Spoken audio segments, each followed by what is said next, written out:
Well, hello, brothers and sisters. Welcome to Getting Angry. Here it's Monday, June 8th, 4:30 Eastern, 3:30 Central. My name's Hank Linderman. I'm running for Congress here in Kentucky's 2nd District. And I'm very happy to have you all here. And you're looking at a great view of Rough River right there. Let's go back to find my way here. I got a little bit hung up getting ready, so oh look, there's our Congressional District. I'm here in the 2nd District, and you see where that number 2 is? That's the 2nd, and if you look real closely, you'll see Grayson County just to the left of the 2, and that's where I'm at. So here I am. I changed the view for you a little bit. I hope it... oh, hi, Barbara. How are you? And thank you, Barbara, for all your help. We're going to talk about several things today, but I think I'm going to wait for Mary Richardson to get on because Mary requested there's Mary. Yes, an iffy weekend, you could say. Mary asked that I do some music on Monday, so by the end of this broadcast, I'm going to play you all a new song. And I've got the guitar right here, right next to me. So I'll do that in a moment. Hi, Roy. How are you? As always, we're asking for you to please make a little bit of effort to share this and do it right now. And you're able to do something called a watch party, which increases our visibility across the district. By the way, in 2 weeks from tomorrow is the Kentucky primary. It doesn't really apply to me because I've already confirmed that I'm the Democratic nominee. No one filed to run against me this time, so I feel very, very fortunate. And there are a lot of ways that you can help, and there's going to be more ways going forward. We have been assembling a team that's largely volunteers that are doing things like helping us with the website, and other volunteers that are going to be helping us with connecting. Oh, look at all these people saying hello. Martine, there's a noise you make, and it's almost like a kiss. She makes a noise when she's using it for punctuation. Don't know if I'm going to do the guitar pick thingy, and I'll explain that to you, Mary. Hi, Beth. How are you? Well, let's go to what's going on after this very tumultuous weekend. I thought you would enjoy this quote from the Bulwark. And sorry about the noise. I'm going to move this a little bit. My neighbor is cutting his grass, so that may go on for a little while. Anyway, notice that it says, from Napoleon, he says, in politics, stupidity is not a handicap. So, true enough. Let's go on from here. Here's a little bit of news, and I'm going to be a little bit out of order today, but that's okay. We'll talk about it in whichever order it shows up. Scientists are quickly, they're struggling to find a vaccine that's going to take care of the coronavirus. It's something like over 150 attempts are already going on. And they're going on in places like San Diego. Can you hear the backfiring tractor? And this story in the San Diego Union Tribune will give you some details on it. But yes, I did get my hair cut, Mary. Thank you for noticing. One of my neighbors used to be a hairstylist, and I thought she did a wonderful job. Thank you, Louise. So anyway, we're still quite some time away from really dealing with this virus, and let's see what this is. Oh, we're going to get there. Here, maybe it's down here that I'm looking for. Sorry, I'm really normal. I'm a little bit organized. Here we go. This is what I want. We're going to look at the numbers, and I have to tell you, I'm getting more and more disappointed in this site, which is worldometers.com. And the numbers from yesterday, the deaths in the United States, only 373. I say it like I'm disappointed, which I'm not. Already today, there's a bigger number. So over the weekends, there's all kinds of fluctuation in the numbers. They drop down dramatically, and then they come back up on Tuesday and Wednesday. In addition, we've heard the president talking about he doesn't like the high numbers. So there we go.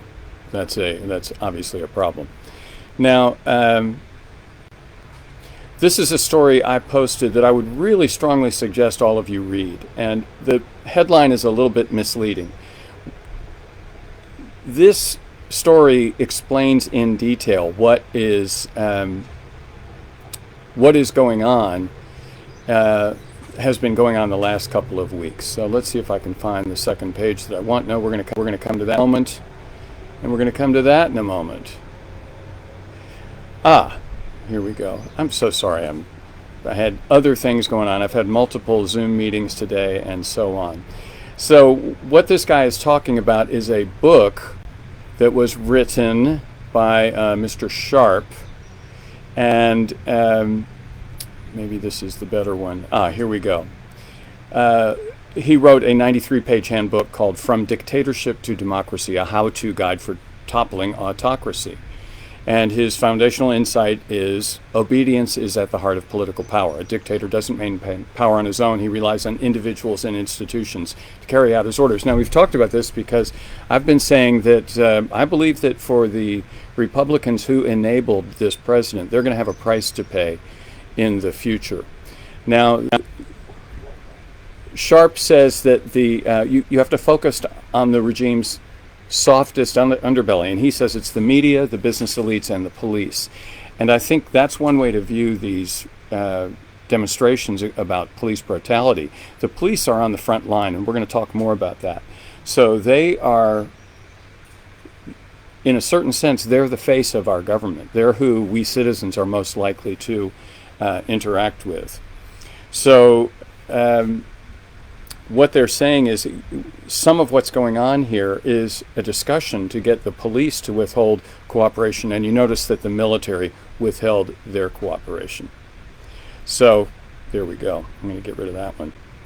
Let's see what's here. One of the things we've been talking about this week, Antiphon, as if Antiphon is some sort of organization that has regular meetings and has a headquarters and has a web address and a Facebook page, and they don't. Antifa, one description was they're about as unified as music fans who don't like Nickelback. So let's not get too carried away by the use of Antifa. Okay. We don't need that. This is a little bit of good news. Apparently they're coming up with ways to use nuclear power with micro reactors, and that is fascinating because, as we've seen, if we're going to come forward with a green energy solution, nuclear is very possibly going to have to be included. And one of the problems with nuclear is when you've got massive power plants and they go bad.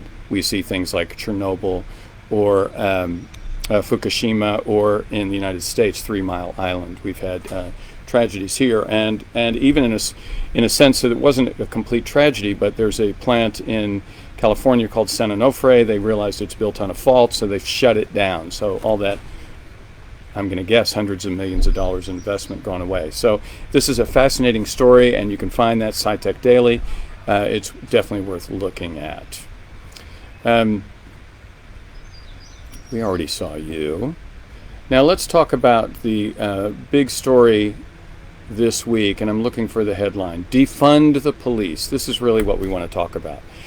And this was in the Washington Post, and the author who wrote this apparently has worked on police reform for much of his career, his or her career. And he says, don't be afraid. It's not as scary or even as radical as it sounds. And we have to engage on the topic if we're going to get public safety that we want. And he says he studied this for 25 years. And he says that reform is not enough. The rule of law is not enough, and changing the laws is not enough.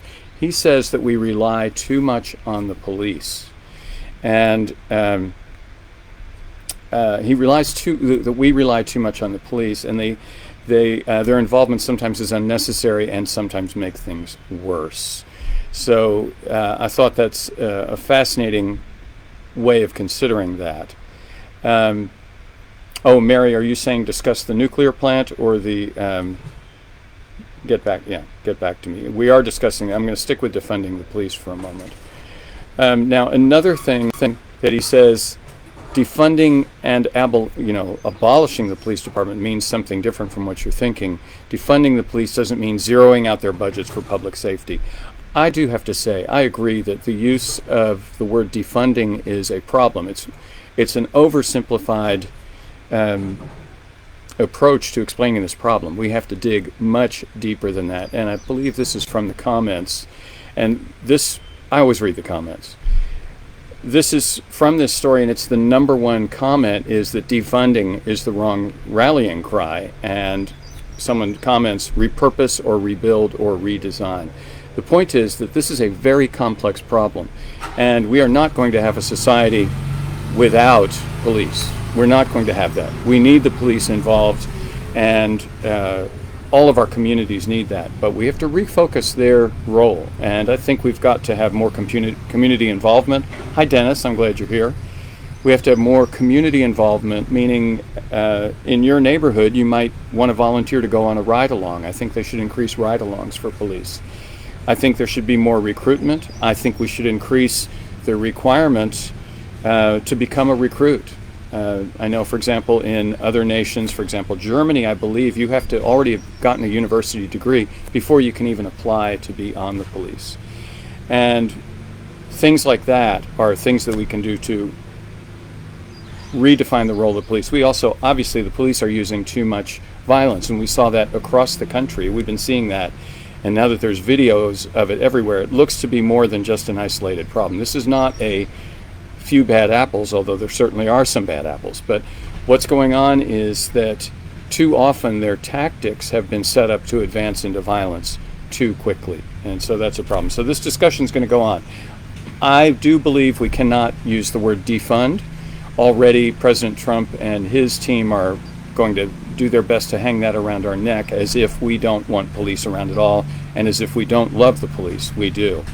But the police mission needs to be redefined a bit. I think we need to back down on the amount of weaponry that they have, a lot of which was brought over at the end of our involvement in Iraq. Some of these materials that were brought back were given to police departments.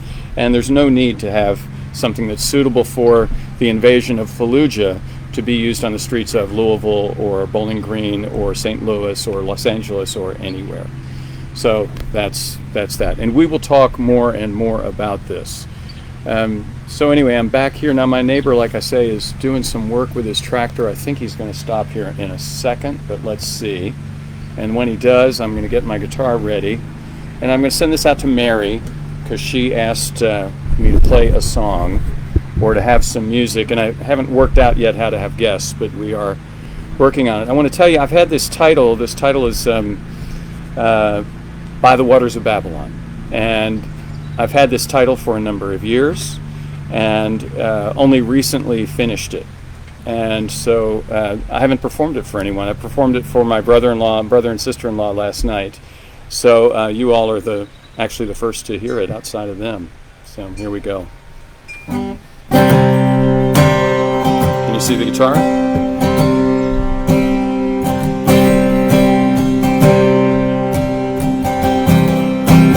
Wasted world, shattered seas, splintered rock, destined ease. Off the map, stars are wrong, lost and cold, so far from home. By the waters of Babylon, we sing and pray for a change to come, for all the people who don't belong. By the waters of Babylon, city streets and the fields below, still waiting for God to show a way out of Babylon.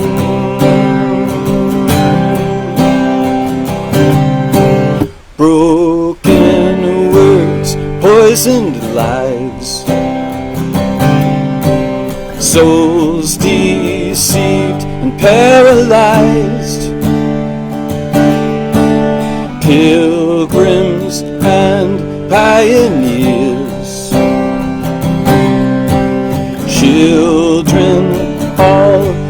wandering here by the waters of Babylon. We sing and pray for a change to come, for all the people who don't belong. By the waters of Babylon, city streets and the fields below, still waiting for God to show a way out of Babylon. All the kings and queens, they picked us clean, the chariots flew with the dawn.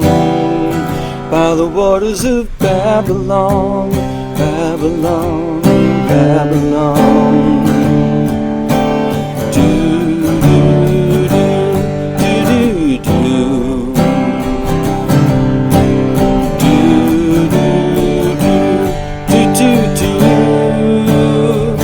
By the waters of Babylon, we sing and pray for a change to come, for all the people who don't belong.